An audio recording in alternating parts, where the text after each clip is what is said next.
Auckland Town Hall, a historic building in New Zealand. People are queuing up to see a novel, modern, and rarely seen kind of concert for New Zealand being held here today. We run a program of events called Satellites, which is about celebrating and championing contemporary Asian artists, and the K-pop events are part of that. We've been doing K-pop events for 4 years now, and every year they get bigger and bigger. In the last decade, a new style of music has been gaining popularity in New Zealand. I'm talking about K-pop, a pop music genre which evolved in South Korea. K-pop means basically it's a part of me. It's part of my personality and the way I style and what I watch, K-dramas and stuff like that. It's just a part of me. You can't get me without K-pop. In general, K-pop refers to what is known to Koreans as idol music, a composition of rap, vocal, and dance performance which is hugely popular in Korea and all around Asia. Boy bands and girl groups such as Big Bang and Girls' Generation gained huge popularity in Korea and abroad in the late 2000s, but the word K-pop and Hallyu were relatively unknown to New Zealanders at that time. However, a small number of fans were transfixed by second-generation K-pop idols such as Super Junior, Wonder Girls, and 2PM long before they came to the attention of the media. When did K-pop become popular in New Zealand? New Zealand K-pop fans, the first online fan-based group in New Zealand, which now has about 8,000 members, was first created in 2011. Yeah, it's very active. I think because K-pop is consumed online, it's a very online phenomenon. So we needed to have a space where we connected people online. I don't think the average New Zealander knew about K-pop. We used to get messages from people saying, "Oh, I'm from Hastings and I had no idea there were other K-pop fans." I think there were people who knew about it, but it wasn't very public. New Zealand media wasn't interested in it at the time. I do remember that distinctly. I think there was one guy at the New Zealand Herald, Lincoln Tan, he started to talk about K-pop a bit. He sort of said, "Oh, there might be a possibility that JYP will bring a concert here," but that was literally around that year. But anything before that, I don't remember reading anything in the media, New Zealand media, about K-pop.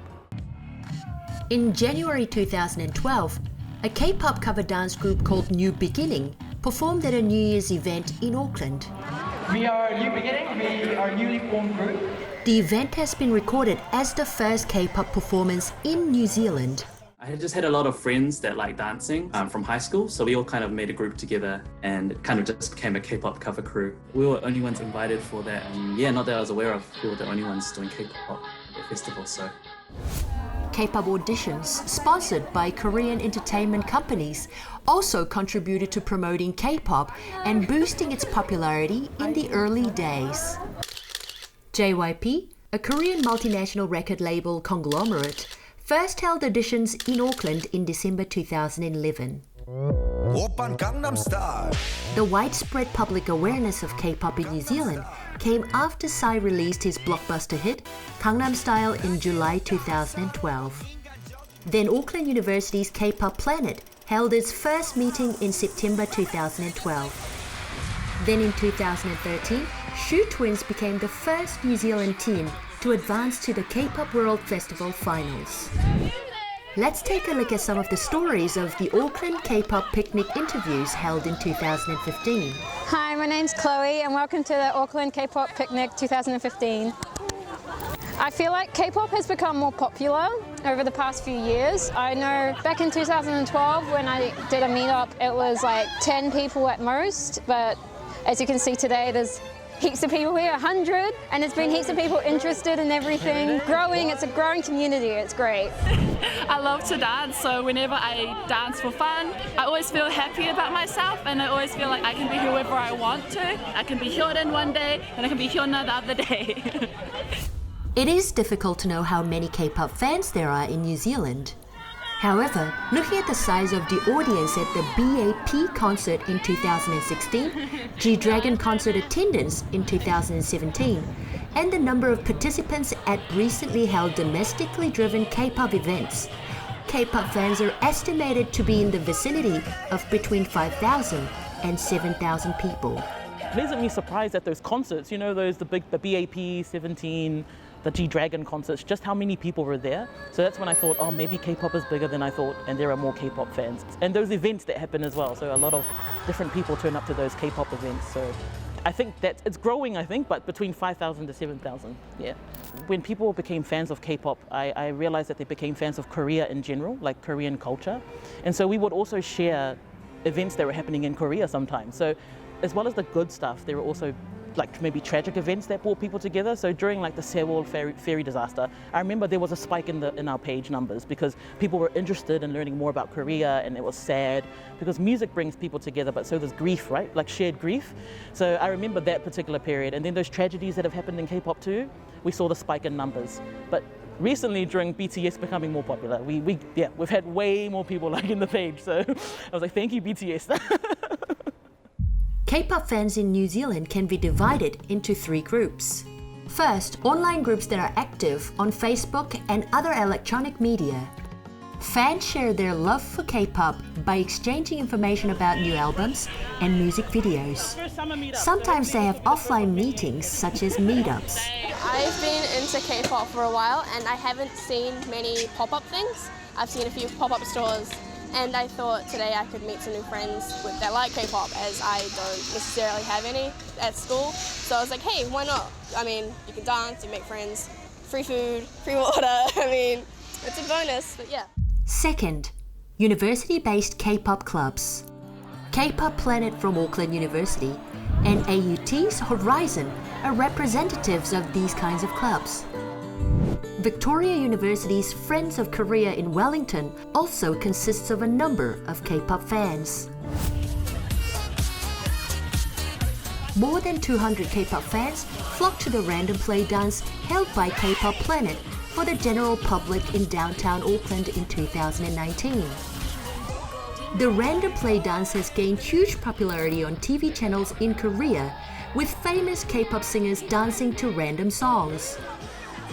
It is enormously popular among K-pop fans in New Zealand because anyone with a sense of rhythm who knows a few simple dance moves can do the random play dance, even if they're not really skilled enough to take part in a contest.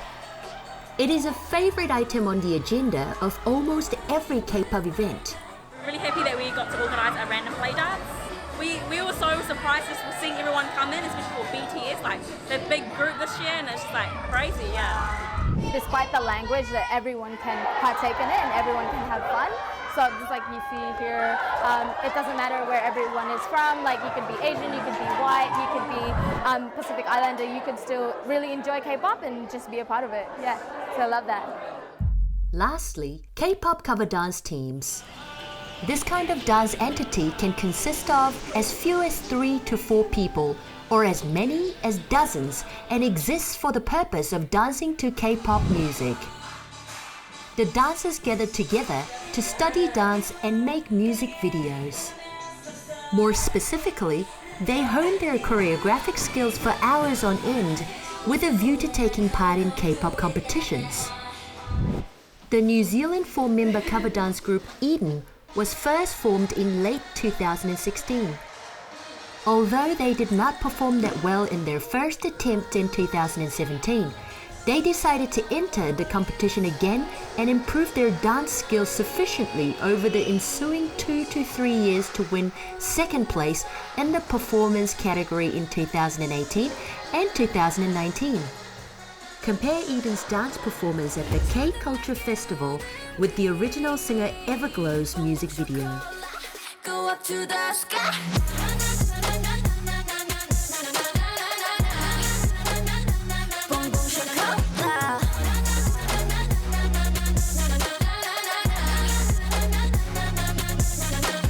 It was kind of first for fun. You know, it was fun like getting together and dancing. I think the first time we entered the K-Culture Festival, it was back in 2017, and that was for fun. We're like, oh, maybe we could, you know, get in, and we did. Yeah, and then we realized it was fun performing on stage, like not just by ourselves. It's fun like showing people our dancing. The most defining characteristic of the New Zealand K-pop fan scene is the K-pop dance class. Mitch's K-pop dance class, which began in 2012, is the prototype of New Zealand's K-pop dance class. I first started the K-pop dance classes in May 2012. I believe they really enjoyed them. It kind of gave fans an outlet to express their favorite K-pop dances while having fun and staying active. And I also thought it was quite unique because no one else did K-pop classes during the time, so... New Zealand's K-pop dance class scene is characterized by the fact that participants teach each other and learn from each other. Due to the lack of professional K-pop dancers residing in Aotearoa, amateur dancers share what they've picked up from YouTube and other online media with other K-pop fans and develop their skills this way. K-pop Dance Class Auckland, KDA, is a good example of a group that runs dance classes in Auckland. The KDA dance class attracts 15 to 20 die-hard dancers each time it meets. It rents a downtown studio and offers dance lessons, which are very good value at around $10 a lesson. And with K-pop, dancing is such a big thing that everyone who loves K-pop eventually gets into dancing and wants to learn the dances. So because of all the interest, there's just been a lot of people teaching classes. Because I am a fan of K-pop, I can share my admiration and my love with the students. We're all the same, and yeah, I'm just showing them the dance, and we're just constantly sharing our love for K-pop. Yeah. Since it's like not all professional, you don't have this like weird aura going around. It's more comfortable, and everyone is like learning and trying and doing their best, and you know that no one will judge you for like if you make a mistake. And you can feel more comfortable here. Some people might not be advanced, some people might not be confident enough to go to a choreographer or an expert class. So I think a community class is for everyone. So yeah. K-pop dance classes are a cornerstone of the New Zealand K-pop community. The participants are not only offered the opportunity to learn their favorite K-pop dance, but they also get to improve their choreographic skills to the level where they take part in K-pop contests. In 2019, more than a dozen K-pop events were held in New Zealand. A main feature of these recent events was that the proportion and number of these events being hosted by the Korean government and the Korean community was on the wane, while the proportion and number of events being hosted by local government and homegrown Kiwi K-pop fans was on the up.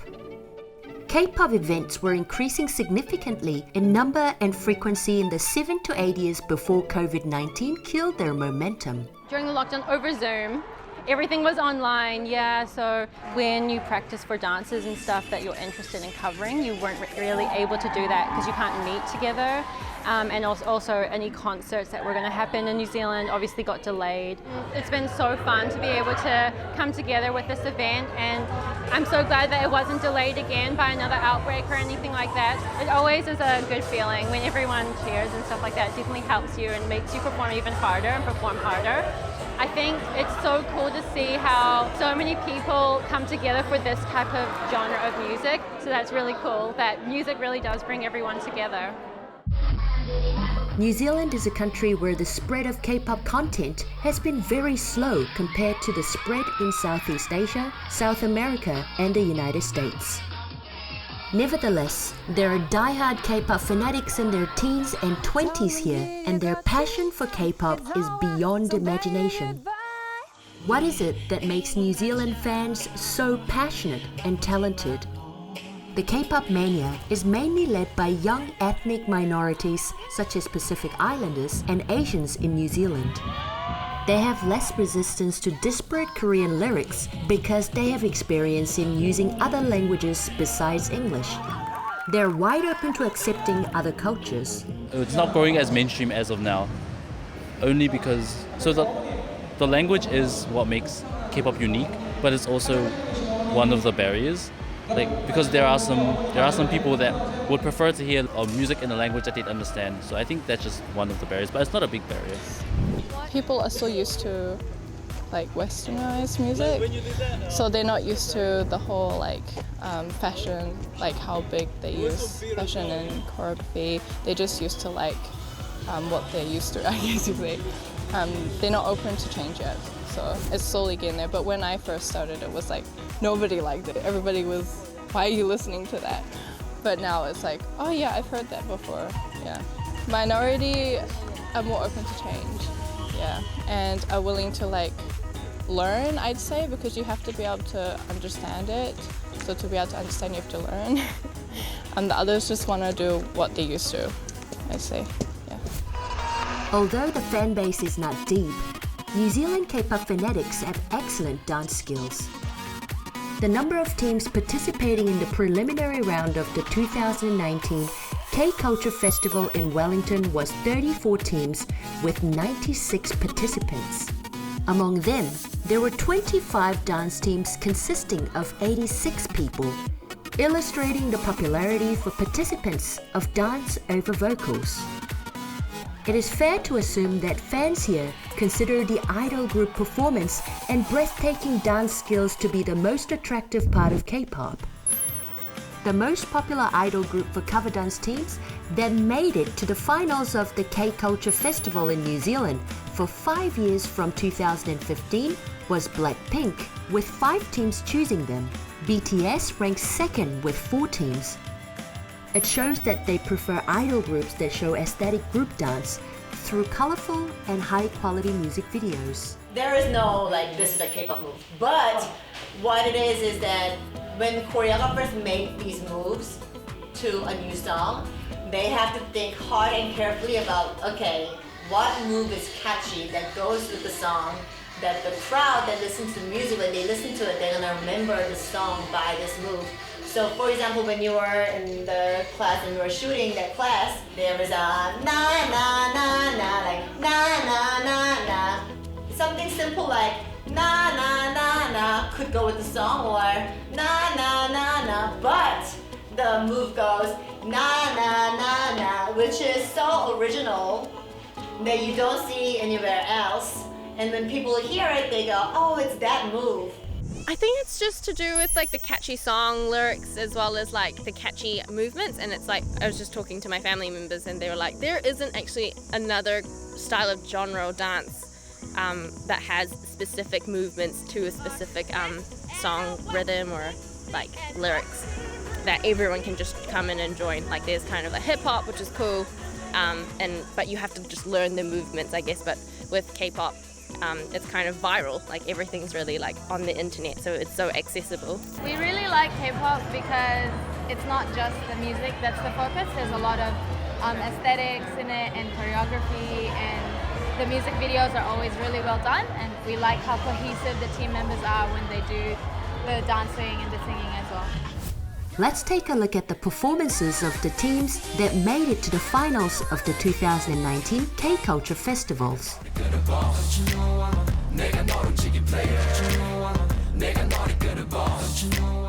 Their synchronized group dance and mind-blowing dance skills were simply the result of blood, sweat, and toil. They were put into the study and practice of their favorite Korean idol group's dance and music. One thing that stood out was the preparatory process of the cover dance groups followed to perfect their performances was very reminiscent of what a major Korean entertainment agency puts its idols through. For example, Auckland University and AUT's K-pop club selected members through auditions, and after a long period of painstaking practice, the selected participants were given the opportunity to grace the official stage to showcase their talents at things like K-pop contests. This process resembles what a Korean idol group goes through as part of a trainee process before they debut. In Korea, a trainee who is selected enters into a contract with an entertainment agency in recognition of his or her potential to become a singer and undergoes a professional training course. We do process it that way because we have so many people that want to come in and audition, and our group, we look for more than just your ability to dance. And then what will happen is they'll have to sign a contract with us, whether they want to be a full-timer or a part-timer, and whether they want to perform as frequently with us or not. We usually train them when it's time to perform for something, and trainings include workouts. So we do 20 to 40 minute workouts to keep their fitness level up, and then we get them to go to different dance classes. We get them to train in different styles. So that's kind of a bit about training, yeah. It all depends on how many competitions there are around Auckland or in New Zealand, and how many K-pop competitions there are, and whichever closest one it is, we select people, but in competitions we need them to audition within the group so we can see who the best people are to take to those competitions. I don't know, I think it's just fun. It just brings people together, and you can just let out your idol life and just be like a star. Yeah. What does K-pop mean to New Zealand fans? To me, K-pop has done so much because I think it really brought me out of my shell. It made me want to keep dancing a little bit more. It helped me form a lot of friendships that I wouldn't have formed if I didn't do K-pop. So yeah, K-pop means so much, especially when I was younger, and even until now, just being here, couldn't happen without it, really. Especially recently, for the past 3 years, all my friends I've made have all been through K-pop, pretty much how it is. K-pop's pretty much a huge aspect of my life, mainly because it has made me meet a lot of great people and done a lot of great things. It gives us a lot more experience in competitions as well, but we all love meeting new people as well. We love the vibe that everyone gives off and the energy, and I think that's really worth it. We also like spending time with each other, so it's really cool that we all get to go on a trip together and spend time together, which is really, really cool. K-pop to me personally, or to our group, I'm assuming, brings us together. It's what unites us as a group to want to perform, want us to practice, want us to improve together, and help one another to try and be the best that we can, so that we can show what we got. K-pop means to me, it's a way for me to express myself and show diversity, and it means that I can meet new people, and I hold K-pop very dear to my heart, as I've had a rough time period in the past few years, so it's helped me get through a lot of what has happened. So I keep it very dear and near to me. So yeah. K-pop is now recognized as a subculture across the globe, but it seems to be limited to remaining outside mainstream music. In the 2020 Overseas Hallyu Survey report, a total of 8,000 respondents from 17 foreign countries cited unfamiliar and difficult Korean lyrics as the main reason why they do not like K-pop. The second biggest reason for their unwillingness to warm to K-pop was that they thought K-pop was a one-size-fits-all genre of music. This may be because of the belief that K-pop is basically a factory-type idol music created by the agency to cater to only a teenage fan base. There's a strong tendency to think of it as a product, not as art. For New Zealand, no, I don't think so. I think it's settled down as a really subculture inside New Zealand really well. It's more not as something that everybody can listen to, but it's something that some people who really don't fit into the mainstream can listen to and be in their community. Possibly, but I don't think in the near future. I think we're still behind with the times, I think, and it still will take a bit of time. It's because we're a Western country, we always get Western music rather than anything else. So it's always Western music first. K-pop is too different for New Zealand. However, BTS is very different from any other K-pop idol group and has a very different kind of sound. The band members are the driving force behind their success. It is the group members who, by creating their own songs and writing their own lyrics, have proven themselves to be genuine artists. The idols, they are very fan-centered, so they care a lot about how they project their image to the fans.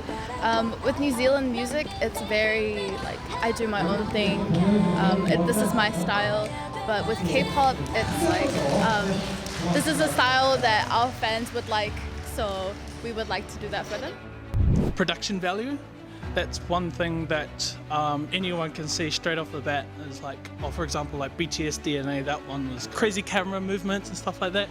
And it's just stuff that you don't see with Western music videos, and the time and effort they put into choreography, music, polishing all of that stuff is just a lot more effort than you would usually see with Western music videos. Even though K-pop has a lot of Western influence, I feel like they take that and then make it their own. So like for Big Bang, you've got GD, who is his own artist, but you can tell that he was really influenced through hip-hop and R&B. However, he made it his own songs out there that you're just like, oh, isn't that so-and-so from so-and-so? So it's really interesting to see the dynamic of where the K-pop industry picks and chooses from which Western aspect. I think that's one reason why a lot of international fans like K-pop is because they hear similar sounds, it's just slightly different. What is the situation and what are the prospects like for K-pop in New Zealand? Although K-pop is gaining a foothold among minorities, fans have pointed out that there are many big challenges ahead for K-pop if it wants to overcome its present minority following status and become accepted by the mainstream music market. I know that Blackpink, they collaborated with some Western artists and now their music are playing on the radio, so if they collaborate with Western artists, then they'll be more recognized here in New Zealand. Concerts, please. Yes. Lots and lots of concerts. Lots of concerts. And K-pop, more K-pop shops because we don't have that much here. But now they're starting to sell them at JB Hi-Fi and the Warehouse, but that's just BTS. BTS, I love you, but we need more artists. We get classified as part of Australia, so they never come here. But that's just what I read online. But maybe the fan base here might not be big enough, and companies are worried about not making profit. Just having like K-pop dance classes or doing events, and I feel like doing this kind of stuff makes us more known. Hi BTS, hope you guys come to New Zealand. We're a fun country. We have beautiful scenery you can guys look at, and hope you guys know that we have a lot of fans here that would love you to come, or any K-pop artists to come. So I hope you guys consider having New Zealand as part of your world tour. Thank you. There are all these passionate students, and I thought, oh my God, well then that's like 90% of the game. You guys already love the music, you love the dancing. All they needed is quality dance training to back up what they want to do, which should be so much more meaningful to these guys than to normal professional dancers that are already doing a lot of other jobs anyway. What's lacking is that people don't believe that this could be real. I don't really see it getting less popular. The more groups are coming out, like international groups starting, and none of them are Asian, so they have like so many different big events like K-pop competitions, K-pop performances. In the future, I think it's just gonna keep getting more popular. So I think it'll continue in terms of K-pop, but I'm not sure about New Zealand. I'm not sure. I like to think that New Zealanders will be a bit more accepting of K-pop in light of what's happened in the world, like COVID and all the events happening in America. But it remains to be seen. I've been a K-pop fan for 10 years, so I had no idea I would be liking it at age 31. So it's really strange. Like, I'm like, oh, I still like it. Okay, it must be a really great genre. So. K-pop has already established itself in New Zealand. It'll be very interesting to see what direction K-pop takes in the future at a time when other K-industries like Korean language, drama, food and cosmetics are gaining popularity in New Zealand.